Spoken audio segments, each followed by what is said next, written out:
안녕하십니까. 발질환 무엇이든 물어보세요. 이우천입니다.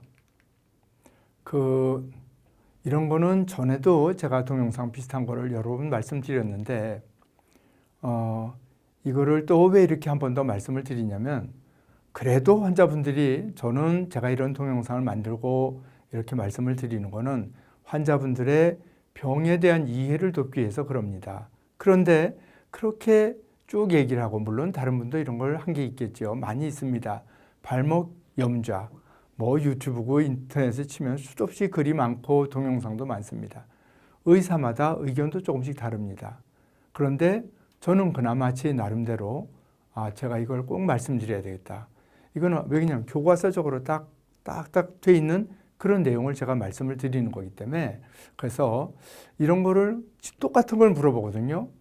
인대가 접질렸는데 그냥 두면 낫나요? 이런 거 물어보는, 똑같이 물어봅니다. 지금도 가서. 그래서 다시 한번 그거를 말씀을 드려보려고 합니다. 발목이 접질린 뒤에 그냥 두면 어떻게 되나요? 이게 이제 일반적으로 아주 많이 물어보는 질문입니다. 발목을 접질린 후에, 발목을 접질린다는 건 인대 파열입니다.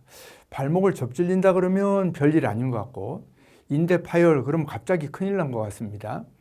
근데 그 두 가지가 같은 겁니다. 발목이 접질리는 건 돌아가는 그 형태적인 변화를 얘기하는 거죠. 근데 접질려서 문제가 될 정도, 붓고 아프다 그러면 그 내용은 인대가 파열된 겁니다. 그래서 결국은 같은 말인 겁니다. 발목을 삔다, 접질린다 그런 건데, 인대 파열, 발목 염좌 같은 말인데, 우리가 물론 인대가 파열되지 않고 발을 살짝 삐끗하는 거 있죠? 삐끗. 그렇기는 하지만 적어도 우리가 병원에 갈 정도의 문제가 되는 거는 붓고 아프고 그런 거 얘기하는 거 아니겠습니까? 그래서 그 인대 파열과 같은 말인데, 그걸 수술하지 않으면 어떻게 되느냐? 흔히들 이런 얘기들을 많이 듣고 오세요. 발목이 접질린 뒤에 수술하지 않으면 관절염이 된다고 한다. 그래서 이걸 수술해야 된다. 이런 얘기들을 많이 하세요. 물론 그런 경우가 없는 거는 아니겠지만 전체적으로 발목 접질린, 인대 파열된 분 중에서 관절염이 되는 경우는 아주 극소수입니다. 그래서 그런 경우가 되기 전에, 당장 아니더라도 지금 오늘 발목을, 인대가 파열됐다, 그래서 잘 낫다, 그런데 나중에 인대 파열될까 봐, 나중에 관절염 될까 봐 꼭 수술해야 되냐? 그런 건 아니다. 그런 얘기를 말씀을 드리고 싶습니다. 관절염이라는 거는 연골이 닳는 겁니다. 발목이 접질리면 발목이 돌아가니까 뼈와 뼈끼리 충돌하죠. 그러면 연골이 깨지고 그것 때문에 문제가 생기기 쉽다. 당연한 얘기죠. 그렇지만 실제로 그럼 그렇게 해서 관절염이 되는 사람이 많느냐? 그렇지는 않습니다. 아주 드물다고 봅니다. 대개는 그냥 둬도 된다. 제가 여기다 이렇게 적어놨거든요. 근데 여기서 그냥 둔다는 건 발목 아파가지고 인대 파열돼서 뚱뚱 붓고 많이 아픈 분은 그냥 지내세요, 이렇게 하는 거는 물론 아닙니다. 인대가 파열됐으니까 그것이 나을 동안 지나치게 나아가는 인대가 더 늘어지지 않도록 보호해주고, 또 거기에 대해서 증세에 따른, 처음에는 파열되고 붓고 그걸 방지하기 위해서 냉찜질을 한다든지 부목을 댄다든지 이런 건 당연히 하는 거죠.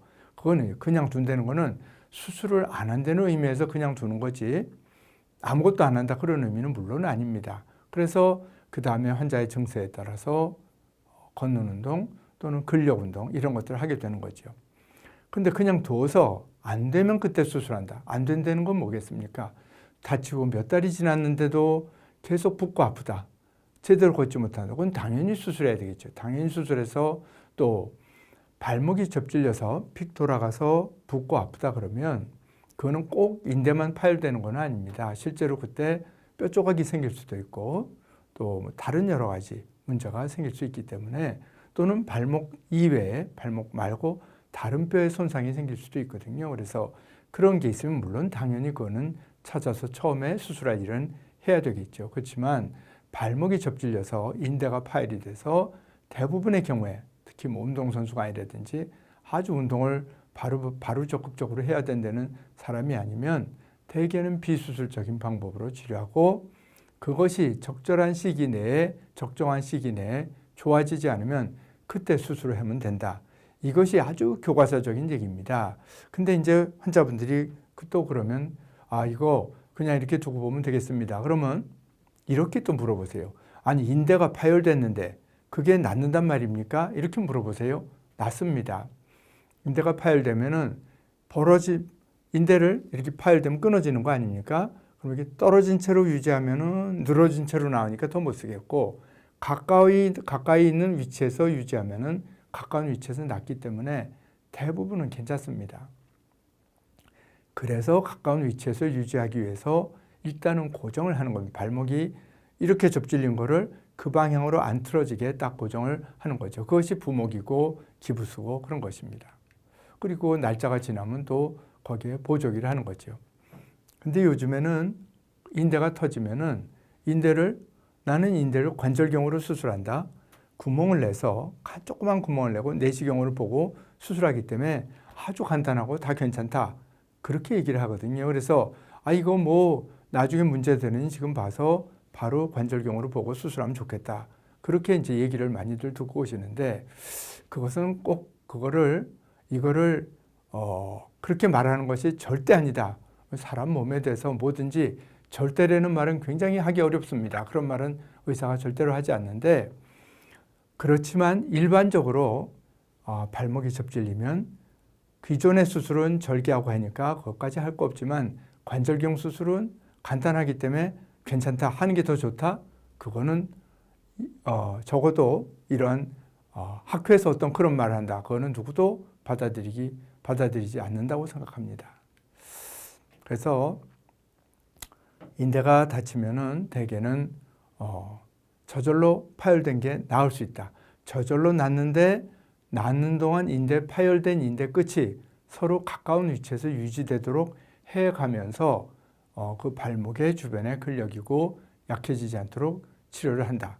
이게 아주 원칙적인 얘기입니다. 그런데 그 중에서 일부는 아주 심한 분들이 있습니다. 아주 심해서 한 번 접질리고 또 접질리고 너무 쉽게 발이 넘어가고 실제로 발을 잡아서 진찰해보면 쭉 많이 벌어지는 분이 있거든요. 그래서 그러면 이제 어떻게 되냐면 그게 무서워서 활동을 제대로 못하죠. 뭐 일상활동 조심조심 다니긴 하지만 운동을 할래도 나는 운동만 하면 넘어가니까 그건 너무 무섭다.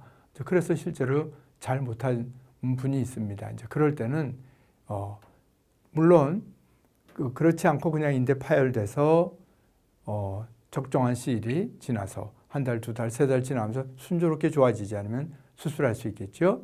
그 수술은 다치고 나서 1년 있다 해도 대부분은 똑같은 수술을 합니다. 봉합하는 수술을 합니다. 그런데 그보다 더 아주 인대를 꼬맬 것도 없이 이렇게 뭐 있어야 꼬맬 거 아닙니까? 그럴 때는 그렇게 아주 많이 늘어난 분은 인대를 재건합니다. 재건이라는 건 딴 사람 인대 또는 자기 힘줄을 딴 데서 덜 중요한 힘줄을 이렇게 이만큼 끊어다가 그걸로 발목 인대를 만들어줍니다. 근데 자기 인대를 하기는 그러니까 되게 다른 이제 그 제품으로 돼서 나온 게 있습니다. 사람으로부터 이제 그런 걸 가지고서 인대 재건을 하고, 이거는 이제 물론 좀 대개는 조금 길게 절개를 하기는 하지만 인대 재건을 잘 하면은 아주 심한 인대 손상이 있는 분들도, 아주 심하게 접질리는 분들도 대개는 잘 쓸 수 있습니다. 그래서 필요할 때는 큰 수술이더라도 필요한 경우에는 해야 되는 거고, 작은 수술이더라도 필요하지 않다면 하지 않아야 되는 것이 당연히 맞는 말입니다. 그래서 또 하나 이제 인대가 파열돼서 잘 낫지 않는 경우에는 원래 이걸 우리가 요즘에는 이런 유튜브고 뭐 다 많으니까 이 수술 방법을 보통 인대를 봉합하는 거를 브로스트룸이라는 이름을 많이 씁니다. 근데 이 브로스트룸이라는 건 1960년대에 이런 그 인대를 봉합했더니 괜찮더라. 이런 걸 수술을 만들어내는 의사의 이름입니다. 그래서 그것이 수술 방법으로 되어 있는데 대부분은 이제 그런 방법으로 괜찮아지는데, 그분이 봤더니 그냥 봉합해서 좋지 않은 게 어떤 경우가 있나 이런 걸 이제 얘기를 했습니다. 그래서 체중이 너무 많은 경우, 체중이 너무 무거우면 아무래도 강한 인대 힘이 필요하니까 그럴 때 좀 결과가 좋지 않더라. 또는 인대가 선천적으로 굉장히 유연한 분이 있습니다. 저 이렇게 엄지손가락 이렇게 보면 저는 여기 어림도 없죠. 이렇게 전혀 안 닿죠. 근데 어느 분은 이렇게 하면 이 손끝이 여기에 닿습니다. 이렇게. 그럴 정도로 원래 유연한 분은 파열되지 않더라도 출렁출렁 인대가 느슨하고 또 파열돼서 그러면은 더더욱이 이제 그런 그냥 봉합하는 방법으로 잘 낫지 않을 수 있습니다. 이제 그럴 때는 다른 사람 인대를 이용해서라도 재건을 해주는 방법을 할 수가 있습니다. 그 다음에 이제 발목이 또 자꾸 접질리는 원인 중에서는 원래 형태적으로 잘 접질리게 생긴 분이 있습니다. 뒤꿈치가 쓰면은 뒤꿈치가 안으로 뒤꿈치가 이렇게 안으로 딱 틀어진 분이 있습니다. 이렇게 안으로 틀어진 분이 있으면 그런 분들은 다리가 똑바로 있으면 좋은데 뒤꿈치가 이렇게 안으로 틀어진 분은 안 그래도 잘 접질리게 생긴 거죠. 이제 그런 분들은 때로는 그 구조 자체를 고쳐줘야지 접질리는 것이 해결되는 분도 있습니다. 그래서 원인에 따라서 정도에 따라서 무슨 병이든 마찬가지지만 인대 파열이 되면 반드시 수술을 해야 된다든지 그런 거는 아니겠습니다.